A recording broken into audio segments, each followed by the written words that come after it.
सावधान, मां लक्ष्मी ने स्वयं कहा है, अगर घर की ये 5 चीज किसी को दे दी जाए तो धन संपत्ति ही नहीं, सुख शांति भी सदा के लिए छिन जाएगी।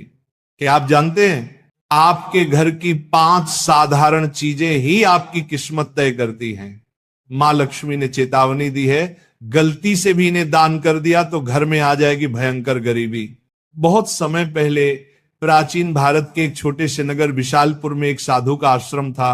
वहां दूर दूर से लोग आकर आध्यात्मिक शिक्षा प्राप्त करते थे। नगरवासी साधु को आचार्य देव कहते थे, क्योंकि वे केवल भिक्षा लेकर जीवन व्यतीत नहीं करते थे, बल्कि लोगों को सही जीवन जीने की राह भी दिखाते थे। विशालपुर नगर समृद्ध था, लोगों के घर धन धान्य गहनों और रत्नों से भरे रहते थे।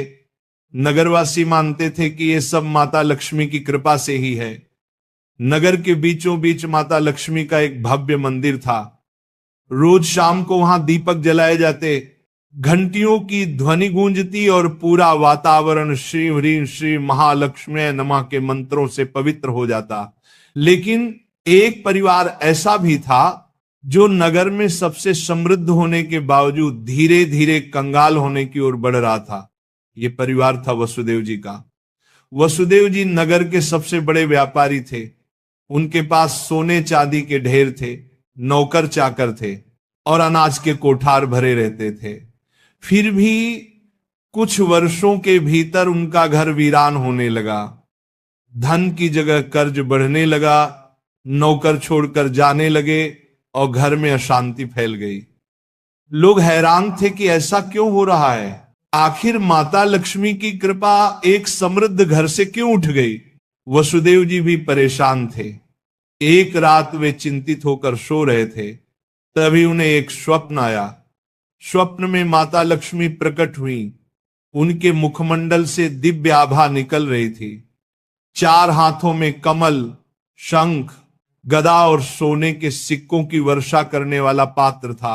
उनकी मुस्कान शांति और कृपा से भरी थी, लेकिन आंखों में एक कठोर सत्य छिपा था। माता बोली, वसुदेव तुम दुखी क्यों हो? क्या तुम्हें याद नहीं कि धन की रक्षा करना भी एक तपस्या है? तुमने अपने घर की 5 पवित्र वस्तुएं बार बार दूसरों को देकर मेरे निवास को अशुद्ध कर दिया, इसलिए मैं तुम्हारे घर से विदा हो गई।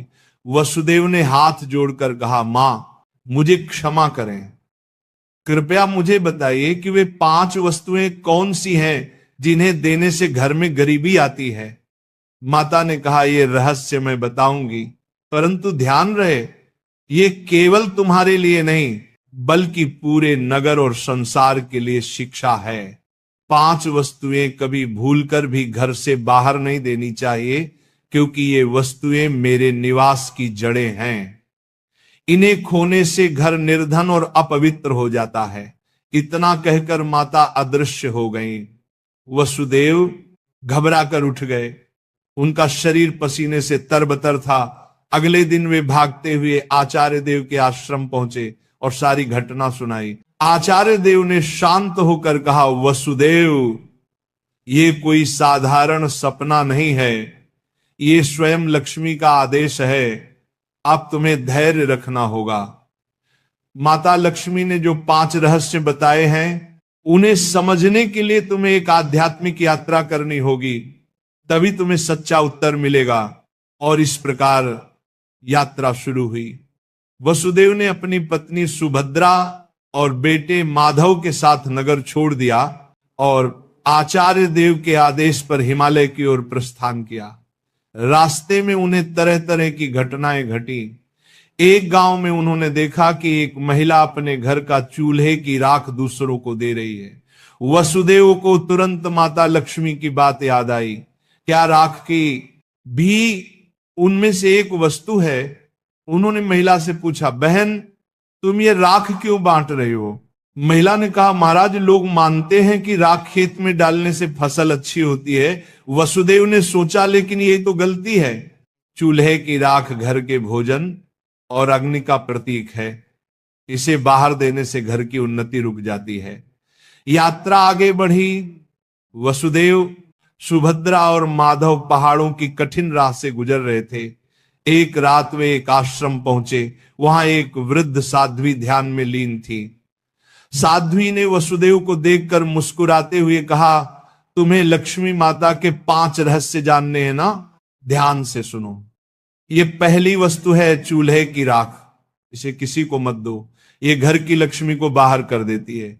वसुदेव ने प्रणाम किया और रहस्य को याद कर लिया। दूसरे दिन वे आगे बढ़े। एक गांव में देखा कि लोग अपने घर से झाड़ू निकालकर दूसरों को दे रहे। वसुदेव ने आश्चर्य से पूछा, तुम लोग ऐसा क्यों करते हो? एक युवक बोला, हम मानते हैं कि पुराना झाड़ू देने से दरिद्रता चली जाती है। लेकिन तभी आकाश में गड़गड़ाहट हुई, जैसे स्वयं माता लक्ष्मी बोल रही हो, मूर्खों, झाड़ू लक्ष्मी का निवास है।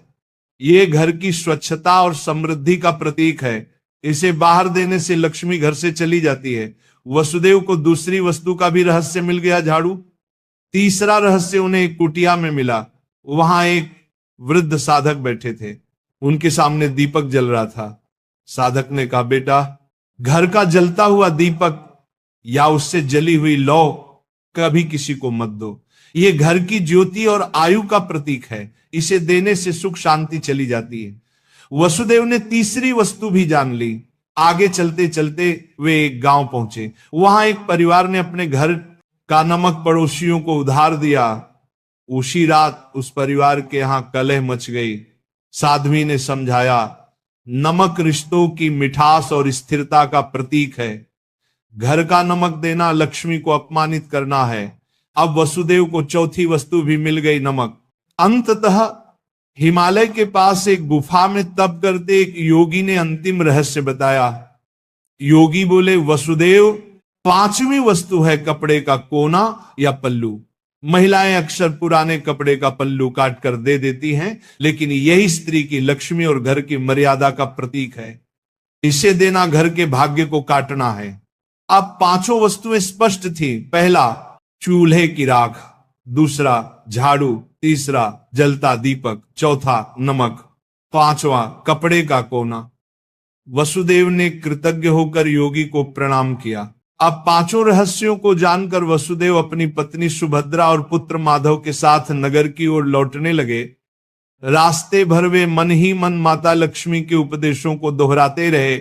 नगर पहुंचते ही उन्होंने सबसे पहले आचार्य देव के चरणों में प्रणाम किया और पूरी यात्रा का वर्णन किया। आचार्य देव ने मुस्कुराकर कहा, वसुदेव, तुम्हें अब सच्चा ज्ञान मिल गया है। इन रहस्यों को केवल अपने तक सीमित मत रखना, बल्कि नगरवासियों को भी बताओ, ताकि वे भी लक्ष्मी के अपमान से बच सके। आचार्य देव की आज्ञा पाकर वसुदेव ने नगर के बीचों बीच सभा बुलाई। सभा में नगर के लोग बड़ी संख्या में उपस्थित हुए। वसुदेव ने हाथ जोड़कर कहा, बंधुओं, मैं स्वयं अपनी गलतियों के कारण निर्धनता और कष्ट का भागी बना। माता लक्ष्मी ने मुझे स्वप्न में दर्शन दिए और बताया कि 5 वस्तुएं कभी घर से बाहर नहीं देनी चाहिए। इतना कहकर उन्होंने क्रम से सब समझाया। पहली वस्तु है चूल्हे की राख, दूसरी झाड़ू, तीसरी जलता दीपक, चौथी नमक और 5वीं कपड़े का कोना। लोगों ने आश्चर्य और श्रद्धा से यह बातें सुनी। तभी आकाश में एक दिव्य प्रकाश फैला और माता लक्ष्मी स्वयं प्रकट हुई। उनके प्रकट होते ही वातावरण में सुगंध फैल गई। मंदिरों की घंटियां अपने आप बज उठी और लोग भाव विभोर होकर उनके चरणों में झुक गए। माता बोली, वसुदेव ने जो कहा वह सत्य है। तुम सब जान लो कि ये 5 वस्तुएं मेरे निवास की जड़ हैं। जो इन्हें बाहर देता है वह अपने ही घर से मुझे विदा करता है। ये कहते ही माता ने वसुदेव के घर की ओर हाथ उठाया और देखते ही देखते उनके घर में फिर से समृद्धि लौट आई। कोठार भर गए, नौकर लौट आए और पूरे घर में शांति का वास हो गया। नगर के लोग ये चमत्कार देखकर स्तब्ध रह गए और माता लक्ष्मी के जयकारे करने लगे। नगर में अब यह शिक्षा फैल गई कि कोई भी व्यक्ति घर की 5 वस्तुएं बाहर न दे। लोग अपने घरों में सावधानी रखने लगे। पहले जो लोग अंधविश्वास में पड़कर झाड़ू, राख, नमक या दीपक दूसरों को दे देते थे, उन्होंने ये सब बंद कर दिया। नगर में धीरे धीरे हर घर में समृद्धि लौटने लगी। लोग समझ गए कि लक्ष्मी केवल सोने, चांदी या धन में ही नहीं, बल्कि घर की पवित्रता, भोजन, स्वच्छता और मर्यादा में भी रहती है। वसुदेव अब नगर में आदर्श बन गए। वे धनवान तो थे ही, पर अब उन्होंने अपने धन को धर्म और सेवा में लगाना शुरू किया। उन्होंने गरीबों के लिए अन्न क्षेत्र बनवाया, परंतु घर की 5 वस्तुएं देने से हमेशा इनकार करते। जो भी उनसे ये चीजें मांगता वह विनम्रता से कह देते, भाई ये माता लक्ष्मी की मर्यादा है, इन्हें देने से मेरे ही नहीं तुम्हारे घर की भी समृद्धि घट जाएगी। लोगों ने भी इस शिक्षा को हृदय से स्वीकार कर लिया। समय बीतने पर नगर विशालपुर दूर दूर तक प्रसिद्ध हुआ कि वहां न तो कोई निर्धन रहता है और न ही किसी के घर में कलह होती है। ये सब केवल माता लक्ष्मी की शिक्षा का परिणाम था। माता लक्ष्मी समय समय पर नगर में आकर वसुदेव को आशीर्वाद देती और नगरवासियों को याद दिलाती कि लक्ष्मी केवल धन की देवी नहीं, बल्कि संतुलन, संयम और मर्यादा की शक्ति है। अंततः वसुदेव के जीवन की सबसे बड़ी सीख यही बनी कि लक्ष्मी की कृपा केवल मेहनत से ही नहीं, बल्कि मर्यादा के पालन से भी प्राप्त होती है। माता लक्ष्मी केवल धन संपत्ति की देवी नहीं, बल्कि वे पवित्रता, मर्यादा और संतुलन की शक्ति है। घर की समृद्धि बनाए रखने के लिए मेहनत और सदाचार के साथ साथ मर्यादा का पालन भी आवश्यक है। चूल्हे की राख, झाड़ू, जलता दीपक, नमक और कपड़े का कोना, ये 5 चीजें लक्ष्मी का निवास मानी जाती हैं। इन्हें घर से बाहर देने का अर्थ है लक्ष्मी को स्वयं विदा करना।